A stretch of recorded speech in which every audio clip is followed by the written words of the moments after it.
Um boletim divulgado na última sexta-feira pelo Tesouro Nacional coloca em dúvida a forma como várias prefeituras de Santa Catarina gastam o nosso dinheiro. E na capital a situação parece ser ainda mais grave. O repórter Pedro Kunin tem mais detalhes sobre essas informações. Pedro, uma boa tarde para você. Como é que andam as nossas finanças?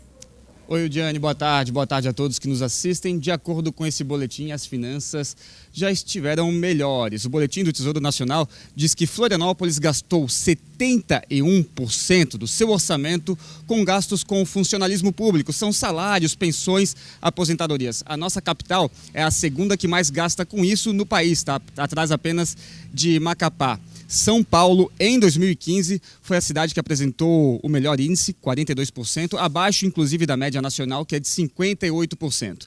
Esse estudo também mostra os índices de municípios com mais de 200 mil habitantes, e aí a gente consegue ter um panorama de como anda a situação no nosso estado. A gente preparou uma tabela, vai mostrar isso para vocês. Florianópolis está em primeiro lugar, ali com 71%, como a gente já falou. Em seguida vem Joinville, com 63% dos gastos usados para pagar os servidores. Blumenau tem 55%, Chapecó 52%, São José 51%, Itajaí 50% e Criciúma 46%. E para a gente poder esmiuçar melhor esses dados, a gente preparou outra tabela com outra pesquisa, dessa vez feita pelo Jornal Nexo com o Instituto Metrópole, e mostra exatamente em que setores que esse dinheiro foi gasto. O orçamento de Florianópolis é de cerca de 2 bilhões de reais. E a gente chama atenção para o primeiro item da tabela. A Florianópolis gastou muito mais com administração, foram 23% em cima desses 2 bilhões, o que equivale a R$ 799,21 por cidadão. E esse índice é mais grave porque ele é maior do que em 90% dos municípios do país. É um sinal de que alguma coisa não anda bem. Por isso eu quero falar com o Prisco agora, porque a gente sabe que a Lei de Responsabilidade Fiscal delimita um teto de gastos de 60% do orçamento para os municípios para gastar com pessoal, com funcionalismo. E nessa época de transição política, Prisco, como isso fica, hein? Prisco, uma boa tarde primeiramente para você. Tudo bem, Diane? É isso mesmo, Pedro. Muito boa a reportagem e pertinente a advertência. Sim, porque sabemos que pela Lei de Responsabilidade Fiscal o limite de gastos das prefeituras é de 60%. Florianópolis não apenas é a segunda capital que mais gastou com folha de pessoal no país, mas temos também Joinville, o maior município catarinense, acima do limite, com 63%. E lá o atual prefeito, Udo Deller, foi reeleito. E quem extrapola, isso estamos falando referente ao exercício 2015, pois muito bem, quem extrapola isso e fere frontalmente a Lei de Responsabilidade Fiscal pode ser incluído na Lei da Ficha Limpa, ou seja, torna-se inelegível. Aqui César Souza Júnior sequer disputou a eleição.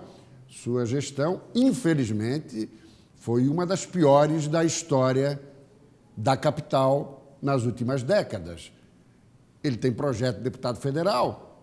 Vai ser uma dificuldade, porque é de 60 para 71, é uma margem muito grande. Outro detalhe a ser colocado com relação a Joinville é o seguinte, é que Joinville é apenas 3%. Certamente o prefeito Udo Deller vai questionar o quê? Que algum item que é colocado como gasto de folha, na verdade, é investimento e vai tentar se escapar de ser alcançado pela Lei da Ficha Limpa. E o diário. Outro assunto, mudanças no colegiado do governo. Vou ser breve que eu estourei o tempo nesse primeiro tema. Pois muito bem. O presidente estadual do PSDB, deputado Marcos Vieira, não sabe de nada. E não sabe mesmo, porque todas as conversações que estão sendo feitas no âmbito do PSDB não passam por ele, que embora seja presidente do partido, não é interlocutor nem na sucessão da Assembleia, nem nas mudanças do colegiado, onde a ideia do governador Raimundo Colombo é incluir o PSDB no governo.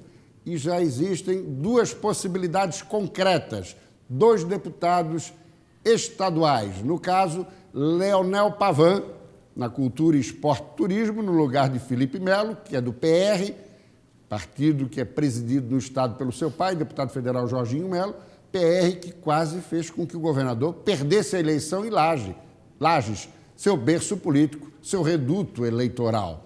Isso desagradou profundamente o governador. Então, saindo Felipe Melo e muito possivelmente entrando Leonel Pavan, que foi prefeito de Balneário Camboriú em 3 oportunidades, é o balneário mais requisitado do país e, portanto, tem uma experiência nessa área turística. E na saúde seria o médico neurologista, também deputado estadual, Vicente Caro Preso. Isso porque João Paulo Kleinbing já definiu o projeto, é candidato à reeleição e deseja retornar a Brasília para o exercício do mandato de federal.